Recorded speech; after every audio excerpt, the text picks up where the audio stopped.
I want you all to take a moment and think about north. I'll ask you again later to think about true north. I just finished a book by Stephen R. Covey about the principles of time management. His book, called First Things First. Dr. Covey and his colleagues suggest a departure from the traditional time management teachings of working more efficiently, faster, and smarter. Rather, he suggests a principle-centered approach to time management, identifying the first things that are important in our lives and putting them first. First things first. One of the first steps in putting first things first is to decide what is important and what matters. By analyzing ourselves, we can determine what we need to improve and what we want to be better. Whether it is to learn or improve a new skill, be more engaged at home or with friends, or build relationships, cultivate friendships or colleagues at work. Often, we perceive struggle between two forces that hinder us from achieving these goals. These forces are represented in the book by the clock and the compass. The clock represents anything that takes up time or keeps us busy, such as our commitments, goals, appointments, or our daily schedules. While the compass represents what we want, our motivations, such as our vision of ourselves or our future, our values, our conscience, and direction. We perceive this conflict and struggle to find balance. Dr. Covey conveys this conflict and illustrates it like a four-square grid that represents the activities that consume our time. Quadrant 1 contains activities that are urgent and important, like deadlines at work, fixing a flat tire, repairing a machine, or helping a crying baby. Because they are urgent and important, we allocate our energy and time to these activities. Quadrant 2, however, represents activities that we think are important but not urgent. We will put them off until later, but later never comes. He refers to this quadrant as a quadrant of quality because these activities here will improve our quality of life, happiness, and fulfillment. They include activities like planning for your future, anticipating and preventing problems, identifying obstacles and figuring out how to solve them, preparing for the next meeting, or investment into our relationships. Quadrant 3 are activities that are urgent but not important. These are activities that are important to somebody else, like an unexpected visitor at work or at home, a pointless meeting, and these are activities that are other people's priorities. Quadrant 3 is the quadrant of deception. They may be urgent, but they are not important because they are not important to us or our growth. But they are urgent and need your time and your energy. Quadrant 4 is the quadrant of waste. These are activities that are not urgent or important. They include binge watching TV, watching countless videos on YouTube or Twitter or Instagram, gossiping at work, or reading pointless magazines or novels. Unfortunately, we spend a lot of time in this quadrant. I personally have binge watched episodes after episodes and entire seasons of my favorite show. I've become engrossed in news articles online, and these activities take up our time, but they don't enrich our lives. They don't make us meet our goals or provide us with quality. Once you are able to identify these activities and place them into each quadrant, it leaves a fundamental question. What is important and what matters? Dr. Covey calls these the first things. Do you want to be a better husband, a father, a better employee, or a better boss? What are the first things that come to mind? The second question is, how do we make the first things first?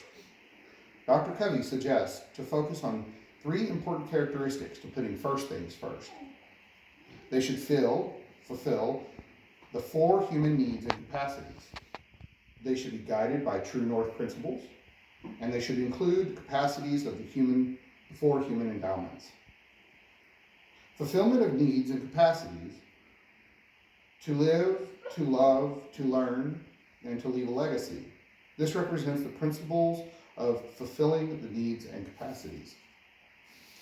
To live means we need food, shelter, and health. As humans, we need love, need to be social, to feel like we belong, we are accepted. We also need to grow, develop, and use our skills and our talents.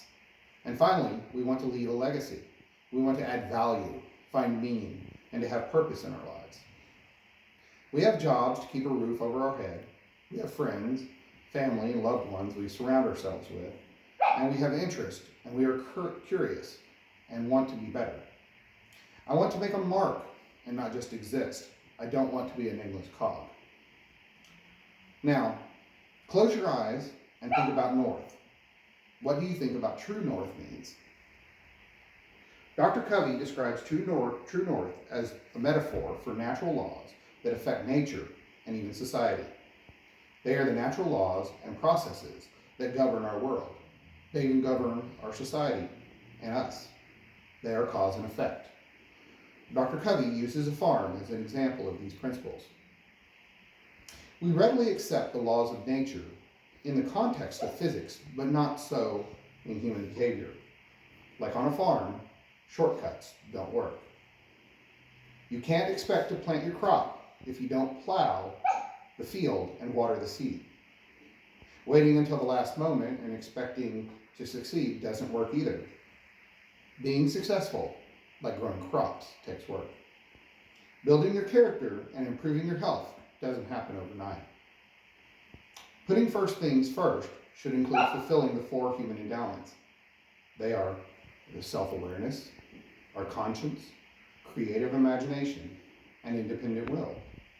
Self-awareness is examining how we think, what are our motives, and examining our habits. Examining and listening to our conscience. It connects our hearts with our knowledge and wisdom. Our conscience is our guide, and it is our sense of morals. Dr. Covey contends that we are endowed with creative thinking. This is that we can see ourselves not as we are, but as what we want to be. We can solve problems in new ways. We can think of things and create things in our mind. And we can see others and ourselves, not just as we are, but we could be, and we also see each other differently. Free will. Essentially, it is our ability to act, to make choices, to choose, and not just react on emotion, but on principles. Free will gives us a discerning difference to the animal world. We can create and react, not just on emotion or instinct, but we can choose, and we can respond and change the world around us and ourselves. In order to improve ourselves, we must dedicate effort, time, and nurture those activities in quadrant 2, activities that improve the quality of ourselves. We can do this by improving our self-awareness. Dr. Covey suggests keeping and writing in a personal journal often.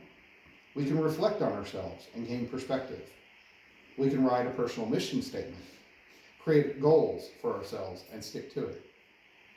We can educate our conscience. We can read and learn by researching writings and teachings of others. We can listen to our inner voice, and we can respond to our inner voice. We should practice creative thinking, have a vision, a mission, and find meaning, organize our goals, and start seeing yourself in a future sense.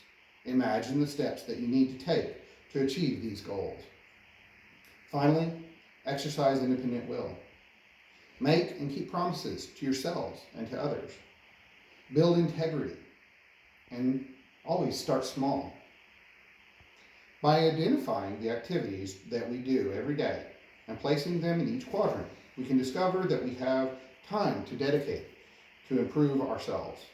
We can identify the first things, and we can dedicate time to those activities that are important but not urgent. They can improve the quality of our lives, not just improve our time management. Thank you.